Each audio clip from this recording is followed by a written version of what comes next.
Oh my goodness. We made it to Friday. Another Friday. It goes by really fast, doesn't it? Hello, hello, hello. Welcome from wherever you might be listening. It is Friday, August 22nd, 2025. Welcome back. I do have a poem to read to you at the end of this, but first I wanted to talk about our normal topics, which is the exciting holidays. Well, first we're going to get into weather. Weather today is forecasted to be a high here of 82 degrees Fahrenheit. And what that is Celsius-wise, I'm still working on. But it is 28 degrees Celsius. Yes. And then I was thinking, what is it like in Mumbai today? Well, in Mumbai, also 82 degrees Fahrenheit and 28 degrees Celsius for a high. And in Mumbai, India, let's see, the high and the low are actually very similar. I'm trying to see here. Yeah, there's only a 2 degree Fahrenheit difference between the high and the low. So basically it's staying the same temperature and a bit rainy. So other than the rain, it's the same. Good stuff. Okay, holiday-wise on this Friday the 22nd, let's see, the more serious holidays in Iran. They're celebrating in English anyway, the demise of Prophet Muhammad and martyrdom of Imam Hassan Day. I don't know much about that, candidly. And in Portugal, it's Our Lady of Graces, according to timeanddate.com. Okay. And then the more silly day of observances, probably created by industry, I'm guessing. National Eat a Peach Day, National Bao Day. Okay, who doesn't like a good bao? The buns, right? Meat-filled buns usually. World Plant Milk Day. National Take Your Cat to the Vet Day. National Be an Angel Day. And I guess that's only part of it. There's a bunch more. So I don't know how you're supposed to... It's just, I don't know. Should we have these national... I mean, they're not real holidays. It just feels like it sort of eats itself. There's just so many of them, but I guess we humans like to have a national day of something. So that is what it is. For me, I'm choosing National Bao Day. That's the one I would pick out of all these, because for me, eating a good steamed bun with delicious filling is truly one of life's greatest highlights. Another great highlight, how's that for a segue, is my friend Marin Sardi. I've talked about her years ago on another podcast because she wrote a phenomenal book. It's a memoir called The Edge of Every Day. That was in 2019. She is an incredible writer, an author. And I've known her since we were 18. So, gosh, over 32 years now, Marin, 32 years. It's Marin Sardi. On Substack, you can find her at Marin Sardi. That's at symbol MARINSARDY. I highly recommend that you follow her if you're interested in writing and just creativity in general. But lately, I've been kind of interested in a project that she started called Psychic Telephone. And the reason why I love the idea of this is that she wrote it in her very first post introducing Psychic Telephone. And I'm going to read this to you because I think it's really fantastic, and it highlights the power of human collaboration and connection in fueling creativity. And here's another take on it. This is a different way to connect and create. Welcome to Psychic Telephone. This is also her separate page on Substack. So look for Psychic Telephone. You'll find it. If you find Marin, you'll find Psychic Telephone. Welcome to Psychic Telephone. This is the first installment of a weekly newsletter I'll be sending out as part of a multi-stage creative collaboration with artist Danielle Ezo. 3 years ago, Danielle and I decided to embark on this project with the idea that it would involve sending our work, my words and her images, back and forth repeatedly to influence each other as the project evolved over time. We both felt strong resonances between my writing and her photography, something like a shared fascination with the frayed edges of what can be known.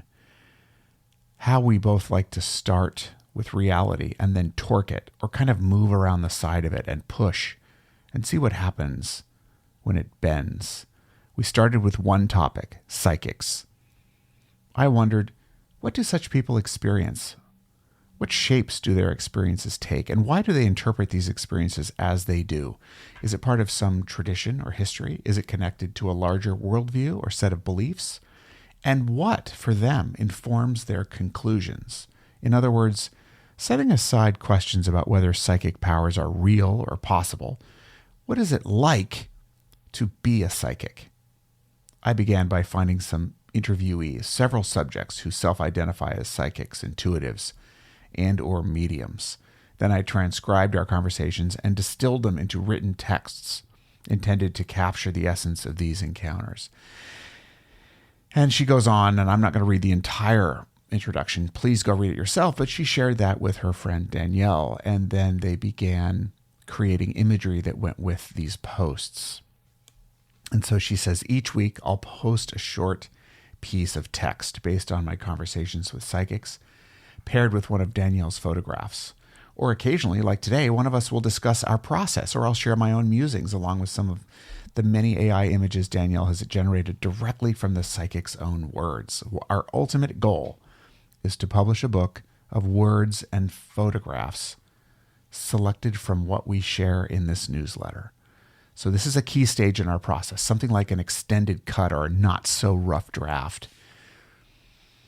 I love that.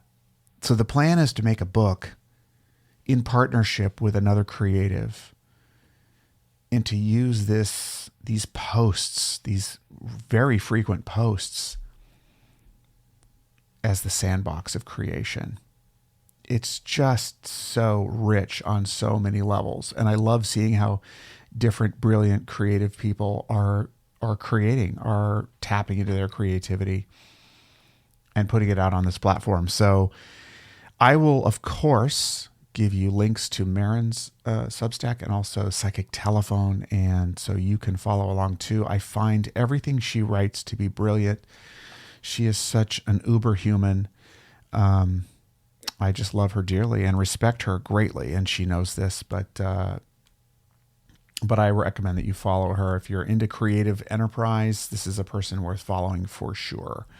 I know I do. So I haven't even consumed most of the Psychic Telephone posts, but I will from now. And with that, by the time you listen to this, we'll be on our way to Canada for a wedding.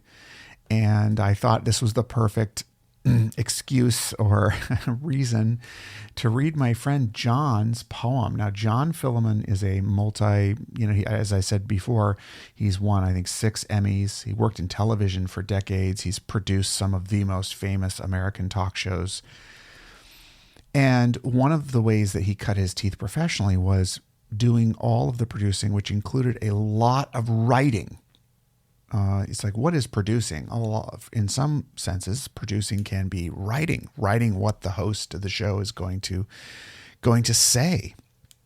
And John did that for many years for a very well-known fashion-based show on CNN that is no longer running.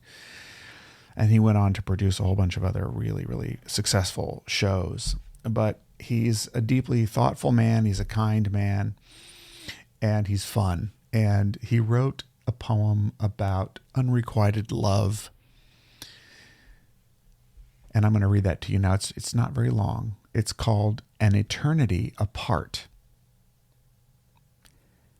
He was hot, long golden locks around a cherub's face and a bright, unyielding smile. I glimpsed him early one morning, unable to sleep. The hour hadn't yet dawned on me, and I lingered longer than I should. Shy, I sank from his stare. She was pale. Light seemed to beam from her face.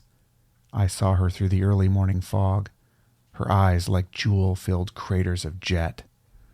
I called to her, but she shied away, seemingly unable to withstand the light of day. I cursed our doom, realizing I was the sun and she was the moon.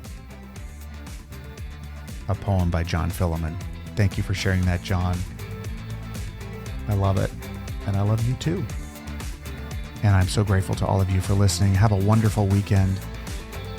Be good to yourself and others, and we'll look forward to checking back with you next week. Until then, bye-bye.